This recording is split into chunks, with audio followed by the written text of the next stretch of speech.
the hell, Matches? You got kiwi all over my socks! Sorry, boss. Get out of here! How about you? Huh? I'm sitting at a shoe shine booth. You walk up. Either you're here to shine my shoes, or you got a death wish. Which is it?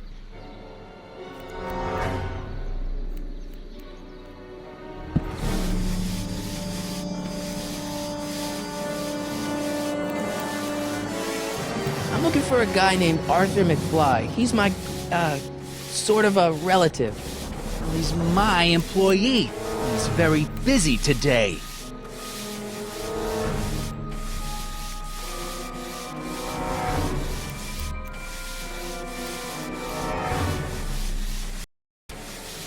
So when do you think Arthur will be leaving the office? When I tell him he can leave the office. Hey, you Mr. Spy. Since you're Arthur's boss, you know where he is, right? He's at the, office. Where's the office? I forget. Isn't that Arthur McFly's hat you're holding? It was McFly's hat. Now, it's my peanut ball. Could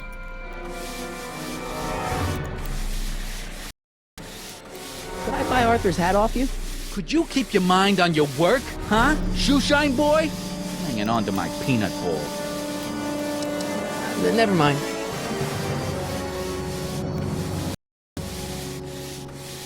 About Arthur McFly. Yeah? Since you're Arthur's boss, you know where he is, right? He's at the, office. Where's the office? I forget. So when do you think Arthur will be leaving the office? When I tell him he can leave the office. Hey, you Mr. Spy. So one more thing about that hat. You're testing my patience, boy. Can I have some peanuts? Why not? I'm a magnanimous kind of guy. Go ahead, knock yourself out. Don't mind if I do. All right, break time's over. Back to work. I guess you won't talk about your business. Why not? I got nothing to hide. I recently acquired controlling interest in the Sisters of Mercy soup kitchen. Isn't a soup kitchen an odd line of business for a guy like you? I like soup. Plus, I got a heart as big as all outdoors. Buff a little harder. I want to see myself in the toes. How's that? Shiny enough? Yeah, that'll do. Stay nearby, though. Easy. Wait a minute. Didn't I see you at the jailhouse, John, with that Carl Sagan rat? I hope you weren't planning on trying to spring him, because I got other plans.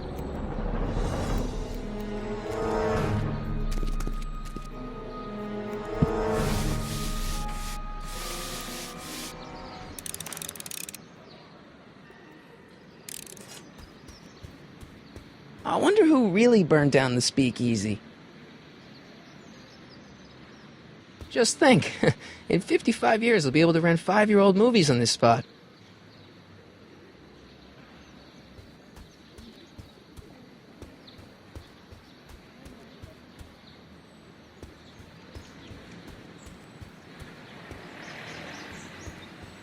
Hey, Miss Strickland. Oh, hello, Mr. Corleone. Try not to draw any undue attention my way. I'm on the trail of a scoop, as we in the newspaper say.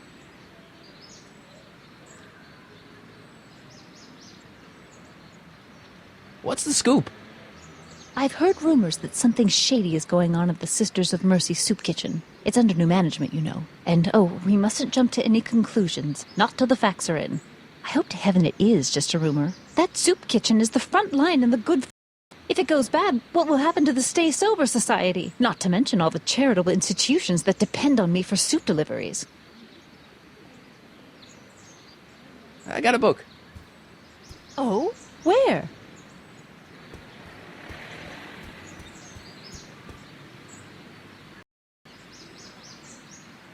Is for Arthur McFly? Have you seen him? For a few seconds in the soup kitchen, but I think he's gone back into hiding. Brilliant deduction, Einstein.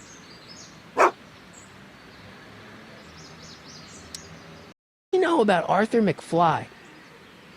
Certified accountant, LE5. I mean, seems like a nice fellow, actually. How did he get mixed up with a guy like Kid Tannen? Who knows? Sometimes people find themselves stuck in situations they can't get out of.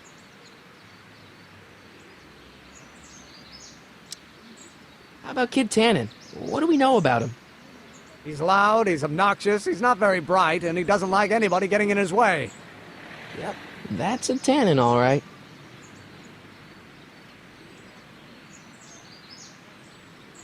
You have to deliver a lot of subpoenas? Father's always sending me out to do these dirty jobs. He wants to expose me to different kinds of people. All he's exposed me to is a lot of new curse words. Some of us down at the patent office are wondering, what made you think of a rocket-powered drill? Ah, that'd be Journey to the Center of the Earth by Jules Verne. It was a revelation. Yeah, that's kind of what we figured. This might be a stupid question. Couldn't you have designed your rocket drill to run on fuel that, isn't illegal? Illegal? What does law have to do with science? Science has its own laws. You, of all people, should know that.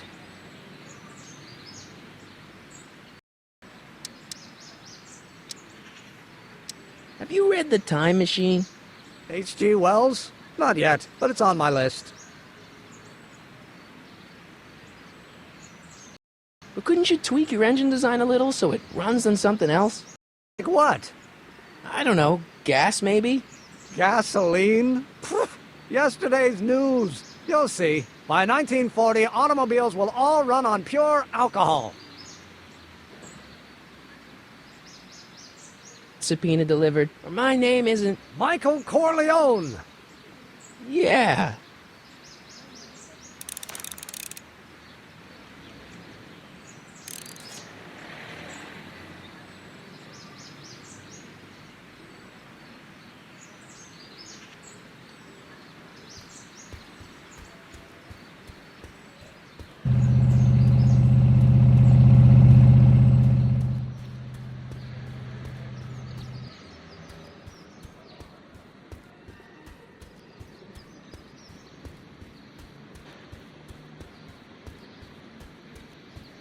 Psst, Doc!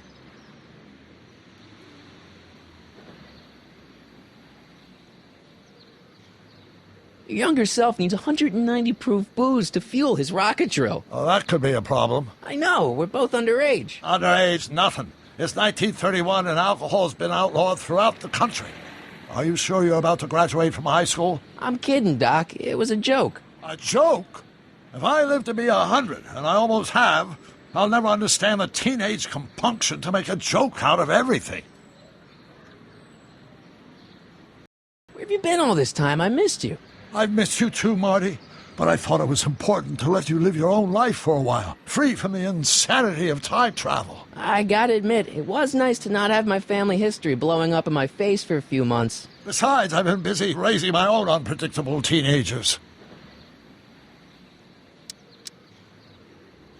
What's the story with this Kid Tannen jerk, anyway? Biff's father? By this time next year, he'll be pulling down a life sentence in San Quentin.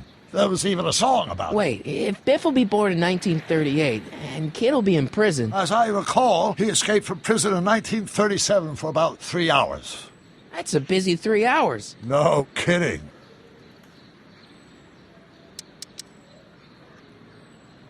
I know this really isn't the right time or place, but I found your notebook. Ah, so that's where I left it. Why'd you bring it here? Because the bank's selling off all your stuff. They can't do that. That's what I keep trying to tell him. Well, you hold on to it for safekeeping. We'll deal with my financial situation in 1986 after we save me from a grisly death in 1931.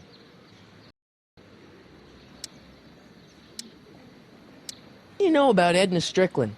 Edna? We never really socialized when I was younger. She was a few years older than me, and we traveled in different socioeconomic circles. Why do you ask? She thinks you're a hero for burning down that speakeasy. She's doing a story on you. A story? Oh, yes, now I remember. Ask Edna, the etiquette column that doubled as a pro-temperance soapbox. She believed that the consumption of alcohol would inevitably lead to a complete societal breakdown. Sounds like a fun gal. You should have seen her when the hippies started showing up in the 60s. She just about lost her mind. That would explain a lot.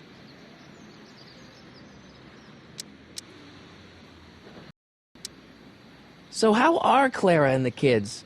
They're fine, fine.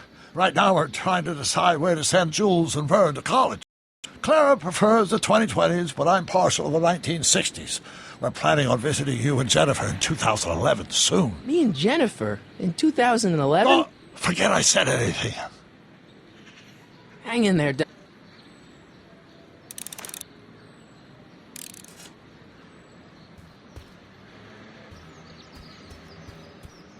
Hill Valley Police Station. Cripes, this place looks old, even for 1931.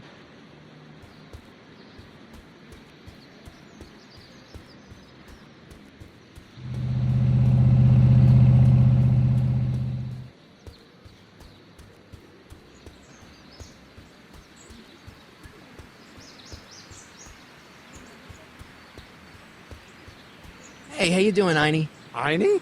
It's short for Einstein. Einstein, of course, because he was a patent officer just like you.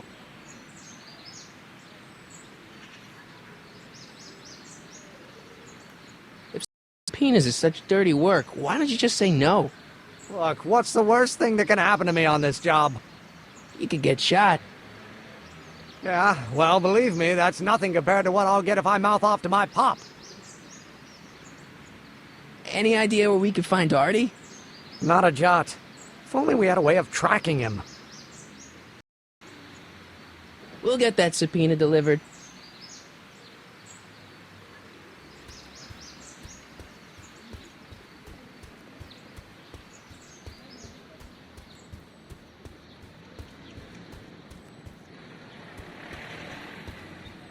I better not. Those lawyers sound kind of nasty.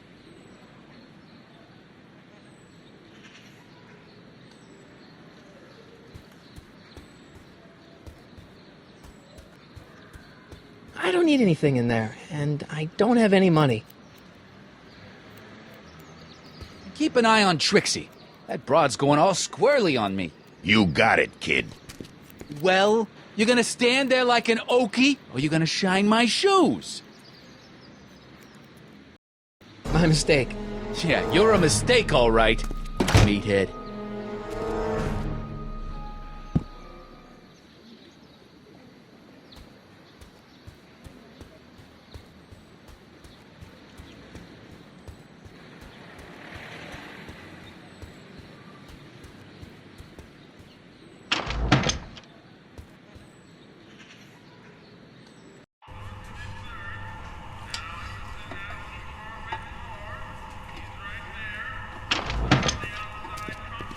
Hey, cue ball. What? The truck just arrived with a fresh shipment of, soup. Soup? Well, this is the regular soup, and this is the special soup. Right. Special.